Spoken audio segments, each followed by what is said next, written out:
கவிதை தோட்டம் விழிமா தர்மா கவிதை. பொங்கல் வாழ்த்துக்கள்.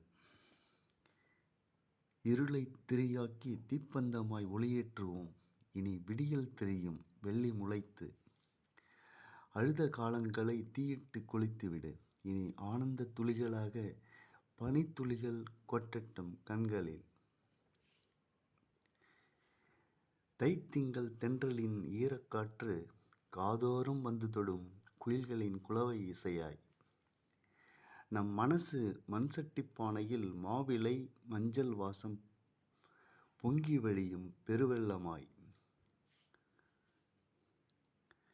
இன்று விதையென விதைக்கப்படும் நாள். இந்நாள் தைத்திருநாள். நம் உயர்ந்த எண்ணங்களை நாளை முதல் நம் வாழ்க்கையில் அத்தனையும் பூக்கும் அழகு பூக்களாய். தித்திக்கும் கரும்பை துளையிட்டு தின்போம் தேனீக்களாக. குடும்ப தென்குட்டில் கூடி மகிழ்வோம் குதூகலத்தோடு. பொங்கல் வாழ்த்துக்கள்.